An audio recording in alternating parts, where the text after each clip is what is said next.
Excited. I think, obviously our goal of reaching the playoffs last year we accomplished, but now, we want to be a championship contender. I think we're putting in the pieces to be able to do that. Hopefully add some free agents, and you can just feel the excitement in the whole organization and in the city, our fans. So honestly, I can't wait to get back out there. I wish we had a game tomorrow, honestly. Remember when the Indiana Fever won just 5 games 2 seasons ago? Well, things have taken a dramatic turn in just a couple of years. Their generational talent, Caitlin Clark, demanded star power, and the Fever's revamped front office responded with a thunderous statement. Quick thoughts on the $80 million Fever facility and Stephanie White being like, we're going to be aggressive in free agency, and massive names who are available. And I think, this is my bold prediction, the Indiana Fever are going to be playing for the WNBA title next year. Wow. They have their cornerstone pieces under rookie contracts. In a move that sent shockwaves through the WNBA, Indiana didn't just sign 1 or 2, but 3 star players. This isn't just a simple rebuild anymore. It's a full-fledged basketball revolution, instantly launching the Fever into title contention. Want to know who these game-changing players are and how they fit into Indiana's grand strategy? This isn't just a roster upgrade. It's a transformation that has left the rest of the WNBA scrambling. Are you ready? Let's dive in. There are big-name veteran pieces that the Fever have money to go get to put them in position to be playing for the WNBA title. That's my bold prediction. Let's rewind to the days when the Indiana Fever were the laughingstock of the WNBA. It wasn't that long ago, just 2 seasons back, they hit rock bottom with only 5 wins. It felt like they were trapped in an endless cycle of defeat. But then everything shifted.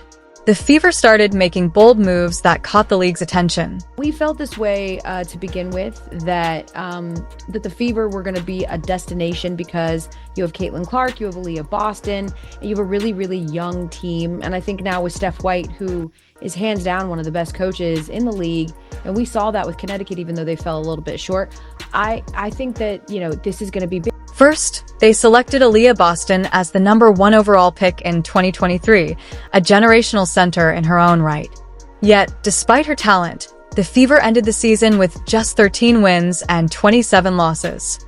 Then, in 2024, with the first overall pick once again, they drafted Caitlin Clark, the once-in-a-lifetime phenom who had already taken the WNBA by storm. Her impact was immediate and electrifying. She averaged 19.2 points per game as a rookie, shattered 62 records, and showcased her ability to score and facilitate like a seasoned pro. But even a transcendent talent like Clark couldn't do it alone. She needed support. In a position where you can add some pieces. Yes, we are. We're definitely in a position, and I would think that if you are a smart basketball player and you watch the way she plays, you would want to play with her. That's where the Fever's core of Aaliyah Boston, Kelsey Mitchell, and Lexi Hull came in. As they started to develop chemistry, Indiana was no longer an easy target. Opponents could no longer walk into Indiana expecting a free win. These young stars were determined, and they had something to prove. Last season, they shocked everyone by clawing their way into the playoffs with a 20-20 record. It was a massive step forward, marking their first postseason appearance in nearly a decade. But for Caitlin Clark, that wasn't enough. She wanted more. She saw the Fever's potential to be great, not just competitive. I see a lot of players wanting to go, in this offseason, a lot of players are going to want to go to the Fever. So, what did Clark do? She went straight to the front office and demanded quality free agents. And let me tell you, the new management team, President Kelly Kaufman and GM Amber Cox, didn't just listen. They delivered in a big way. The Fever had 4 major objectives this offseason. First, they needed to re-sign Kelsey Mitchell at all costs. She had been the heart and soul of the team for years, averaging 19.2 points per game last season. Second, they needed versatile wings who could both score and defend, providing Clark and Mitchell with extra firepower. Third, they sought to bolster the forward position with size and defensive-minded players who could contribute offensively. And lastly, they needed a backup guard to take over playmaking duties when Clark or Mitchell needed rest. Quality depth is going to be important. When you have a core 3 like we have, surrounding them with players who are going to, fill the roles, certainly, first and foremost, who are going to embrace the roles, secondly, and who give us the best opportunities for success by complementing what they do really, really well. Now, The stage is set for a transformation that will shake the WNBA to its core. The Fever aren't just looking to make another playoff appearance, they're gunning for the top. Clark set the WNBA rookie assist record, proving herself as both a scorer and facilitator. The pieces are falling into place for something special in Indiana. So, who are these three monumental signings? The Fever's front office promised Clark they'd bring in top-tier talent, and they didn't disappoint. Let's talk about the masterstroke that sent shockwaves through the WNBA.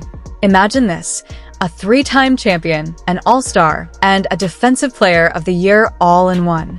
That's exactly what Indiana landed when they signed Natasha Howard. Was the most improved team from the beginning of the season to the end of the season in terms of the Indiana Fever. I think the signing of Natasha Howard is huge. She fits the system beautifully. She is a terrific rim runner, and we know Caitlin Clark is one of the best get-ahead passers in the WNBA. Now, some doubted whether Howard, at 33, could still be a difference maker. But those skeptics clearly hadn't been paying attention.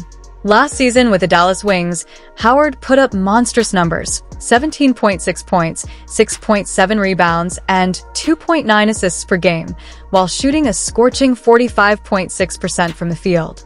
That's not just impressive, it's elite. Also outstanding in the pick and roll. She is a floor spacer, and she brings experience. The Indiana Fever made the playoffs last year for the first time since 2016, and in that first game, none of their starters had any playoff experience. Natasha Howard has over 50 games of playoff experience, three-time WNBA champion. She fits them. But here's where things get really interesting. Howard isn't just an offensive weapon. She's a defensive juggernaut. Remember when she won Defensive Player of the Year in 2019? She hasn't lost a step. Howard is the kind of player who can anchor the paint and still have the energy to sprint down the court for a fast break. She's like a Swiss Army knife on the floor, capable of doing it all. Natasha Howard throws it right up. Oh! Anthony Rice's kidney! Oh! Defensive Player of the Year in the WNBA! You should just lock it up! John Wood can't give it to him, and right there is Howard with a block. Another one rejected by... And let's not forget her championship experience. Howard has 3 WNBA titles to her name. She knows exactly what it takes to win under pressure. That kind of playoff pedigree is invaluable for a young team like Indiana. In fact, Howard has more postseason experience than the entire Fever roster combined. You can bet she'll be mentoring Caitlin Clark, sharing the secrets of championship success. But Howard isn't just a defensive force.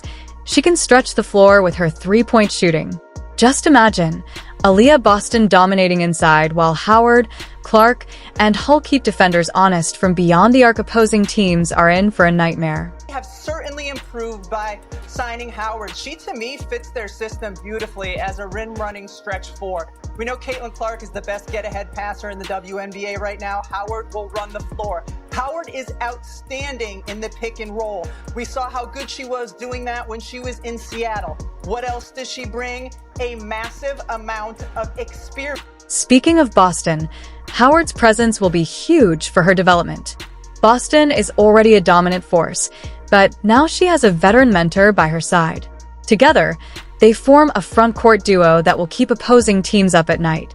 But what makes this signing truly special is how it changes Indiana's entire identity. With Howard in the mix, the Fever aren't just a team with a bright future. They're a team ready to win now. All the conversation for Indiana going into the playoffs last year, first time they'd made it since 2016, was how little playoff experience they had. You see, now they have 33 games. In that first playoff game against the Connecticut Sun this past season, they had 0 playoff experience from their starting 5. Howard brings playoff experience. She's won 3 championships with both Minnesota and Seattle. So to me, she's a huge, huge piece for them. Then, just when you thought the Fever were done making moves, they pulled off a trade that left the WNBA world stunned. Picture this.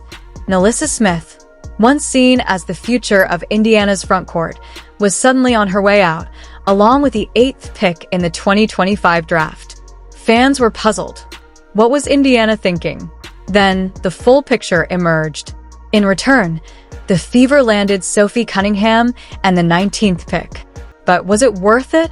Let's talk about Cunningham. She's not just another player. She's a force of nature. A versatile wing who can score, defend, and light it up from deep. Ready for this? Cunningham shot a blistering 37.8% from three-point range last season. The kind of sharpshooting that turns a good team into a great one. Why does everybody hate Caitlin Clark? And do you hate Caitlin Clark? Come on, talk dude. to me. Absolutely not. I think that she's a gem. I didn't know her, but All-Star Weekend, we kind of bantered back and forth a little bit. And she's lovely. She has a lot of pressure on her shoulders. And I think a lot of people always have a lot to say with people they don't even know or shoes they've never been in. And for me, I think she's handling the pressure very well. She's doing a lot of great things for women's basketball. And I'm a fan. Like, I would love to play with her one day. For real.